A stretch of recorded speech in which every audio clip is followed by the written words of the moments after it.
Our next speaker requires a little bit of a context here, and that is one thing that we can be assured of that will also be shut down tomorrow is the national poetry budget.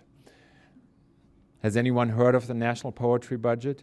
No, because poetry doesn't have a budget, right? And that's what's beautiful about poetry. And the other thing that you probably haven't heard about is that Boston, for all its quaintness and beauty and properness, actually has the second most important poetry scene in the United States after Portland, Oregon, I've been told. And so, well, you can think about Portland, Oregon and what that means, but I encourage you to explore the Boston poetry scene.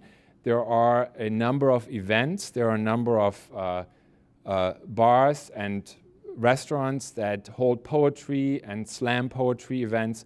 So this is something that apparently is really very particular to Boston and that I encourage everyone to participate in. And this does bring me to our next speaker, and that is Zoe Duan, and he is a poet. He is working on his first book-length collection of poetry.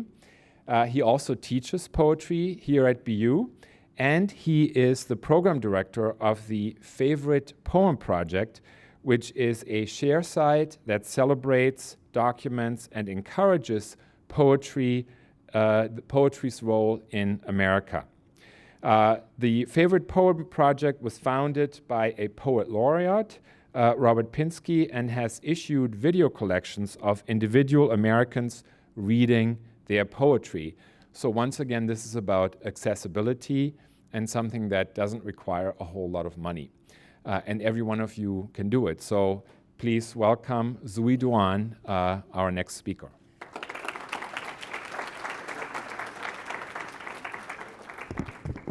Yeah, I guess that's right. Doesn't require that much money, but money helps. So, favoritepoem.org. Okay. And I guess I'll take this time to do one more plug for, we have a reading, the creative writing department has a reading this Thursday. John Ashbery is coming to read at the BU Castle, so come check it out. My name is Zoe Duan. I teach poetry, and I'm the programs director of the Favorite Poem Project, which is housed right here on BU's campus. I'll say a few words about the project, and then a few words about our approach to poetry. Mainly that poetry is a vocal art. It should be said aloud, it should be heard, it should be read aloud. And then I'm gonna get to the Favorite Poem Project videos, which is, for me, my favorite part. The Favorite Poem Project was founded by Robert Pinsky, who teaches here in the creative writing graduate program here at BU.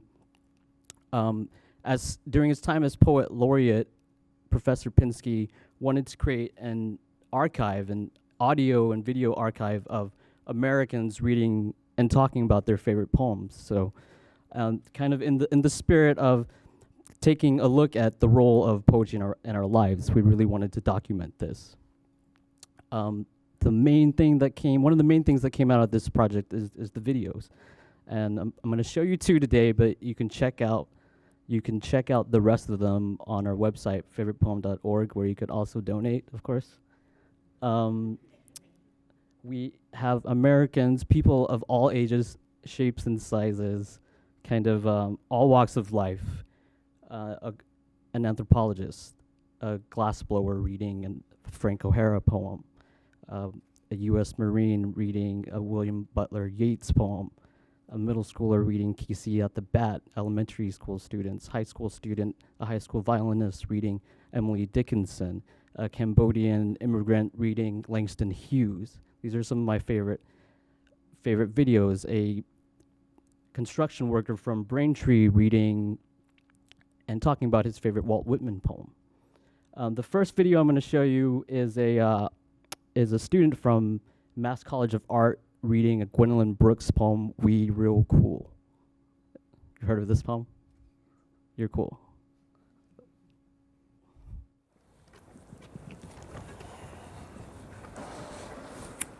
My name's John Ulrich. I'm from South Boston. I'm 20 years old, and I'm a student at Mass College of Art. When is your final? Tomorrow at 10:30. My family's just this big, loving family. There's never a day where I didn't think my parents did 100% for me.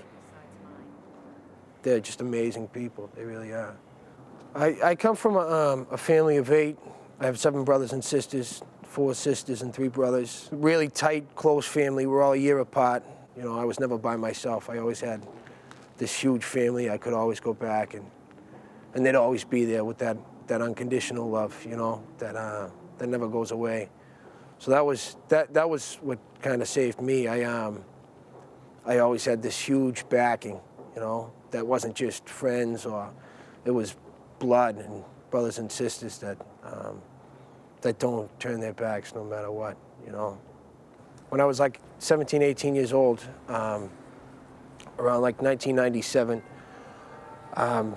250 friends and neighbors try to commit suicide, try to take their own lives. 6 succeeded. I lost 6 friends and neighbors, all under 25 years old, to suicide. And since then, I lost about five friends to heroin overdoses and suicide. It's just like this cluster of death that surrounds my neighborhood. It's kind of a desperate thing.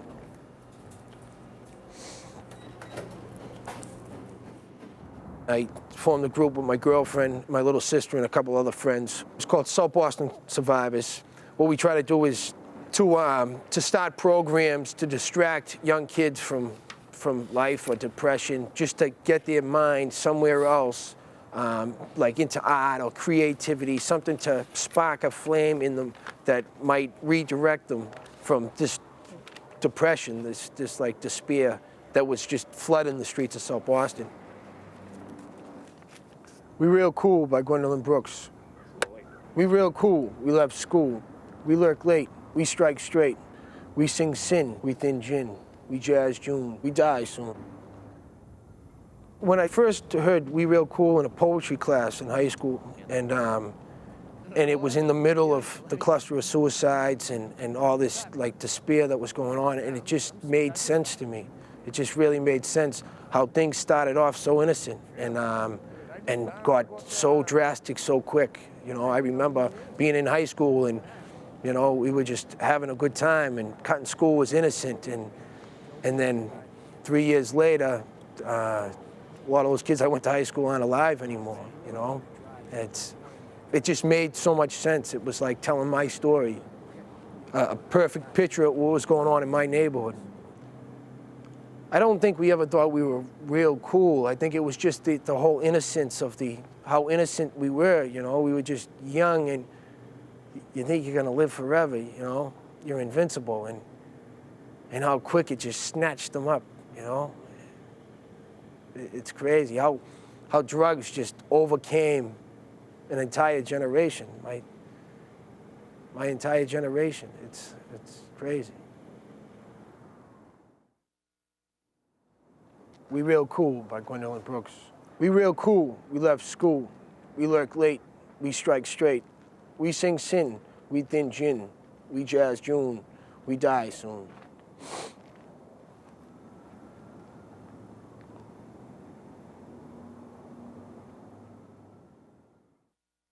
I already said something about poetry being a vocal art. It's a bodily art. Another way of thinking about that is that the poem does not exist solely in the mind or the consciousness or the voice of the poet or the person who writes the poem. It also exists in the reader's voice, the breath of the reader, this column of air, this larynx, the vocal cords that shape and shift to like create these sounds, right? And so like your voice, you know, John Ulrich's voice, my voice is what gives life to the poem. So poetry is a folk art, which is largely the fun of the medium of the art, but we don't usually associate that word fun with poetry. I think sometimes the attitude towards poetry is that it's a bit like medicine. You know, it tastes bad. It tastes bad, but we take it because we kind of know that it's good for us. And I don't think it always has to be that way, right? It doesn't have to be that way. If poetry is a bodily art, then it's in here. Like, we're creating the sounds, and we can take pleasure from the sounds. We listen to the music of the poetry. A line of poetry can have a rhythm, right? A rhythm and a melody. So it can have like a beat, but it can also have the tunes, right? And I think that when you turn on the radio, you hear a song, you don't know it that well, you hum along to it, you make up words to it, right? You don't know it that well, right? But the idea is something about the music, something about the way it sounds, you like it. That's how you first connect to it. Then later, maybe you look up the lyrics. Maybe you wonder, what's this song about? Maybe you ask, what does Gwendolyn Brooks mean by this? Jazz June, what does she mean here? You know? Then you start your analysis, you start to ask these questions. What does this signify? What does this mean? But that first connection, that first experience is through the sound, through the music. It's through the body. And so I think the next poem I'm going to show you is it demonstrates that really well. Seth Rodney reads a Sylvia Plath poem called Nick and the Candlestick. And you don't have the text in front of you. I haven't handed you out leaflets of the poem.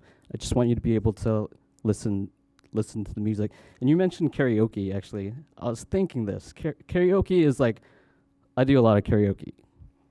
Typical Asian, I know.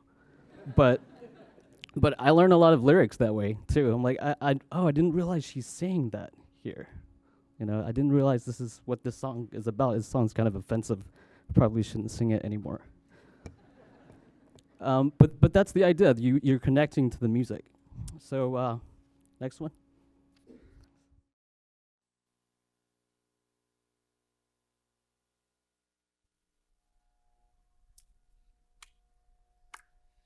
I remember very well that I came home and I was really upset. And it's a date situation. I wanted to go out with this girl, and I just ended up feeling very bad at the end of it. It just didn't work out the way I wanted it to. I just ended up feeling kind of lonely and bereft, I suppose. I came home and I opened this book and I read some of the poems, and up until that point, I think my sense of poetry was that it was always a sort of grandiose, for lack of a better term, highfalutin, not very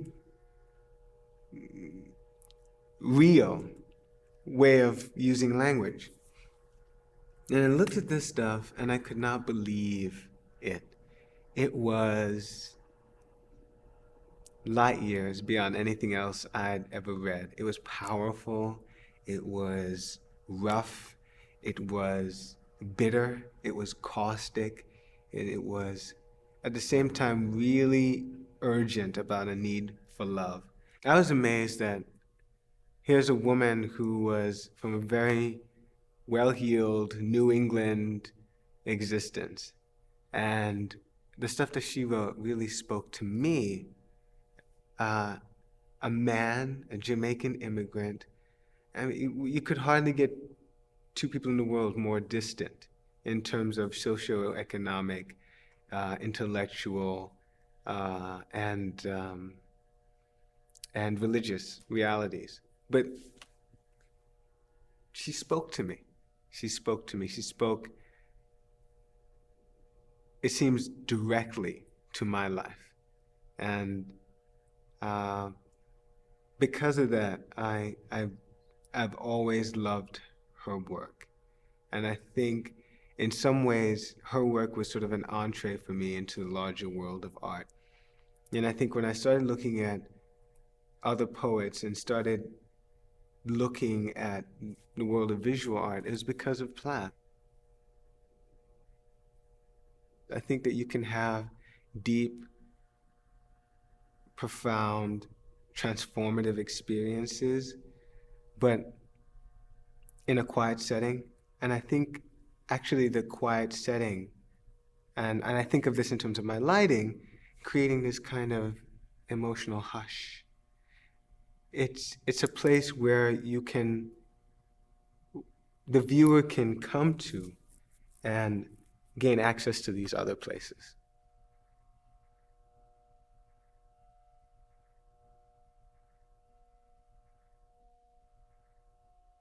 This is Nick and the Candlestick by Sylvia Plath.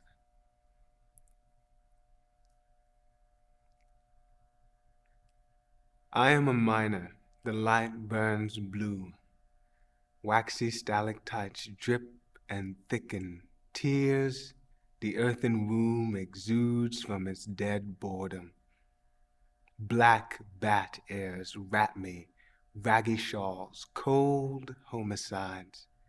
They weld to me like plums. Old cave of calcium icicles, old echoer. Even the newts are white, those holy joes. And the fish, Christ, they are panes of ice, of vice, of knives, a piranha religion, drinking its first communion out of my live toes. The candle gulps and recovers its small altitude, its yellows hearten. Oh, love, how did you get here? Oh, embryo, remembering even in sleep your crossed position, the blood blooms clean in you, ruby. The pain you wake to is not yours. Love, love, I have hung our cave with roses, with soft rugs, the last of Victoriana. Let the stars plummet to their darker dress. Let the mercuric atoms that cripple drip into the terrible well. You are the one solid the spaces lean on, envious. You are the baby in the barn. I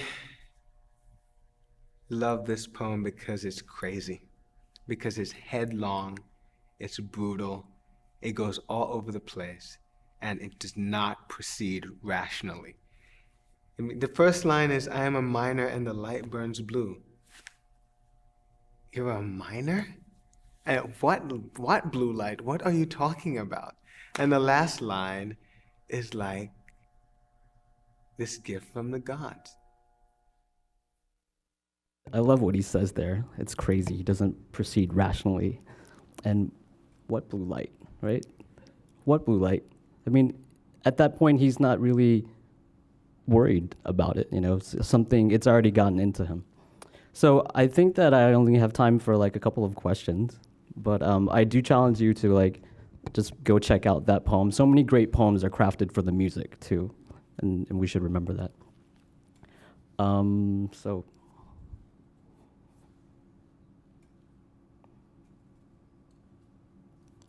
We're also creating new videos. The Favorite Poem Project is creating new videos in Chicago. So if you have friends or family, you should get in contact with us. Yes. Do you have a favorite poem? Man, that's tough.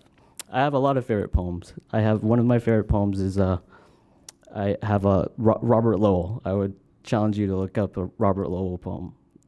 They're like, each one is like a song, like beginning, middle, and end. He taught here, actually. Should I give you a line from there?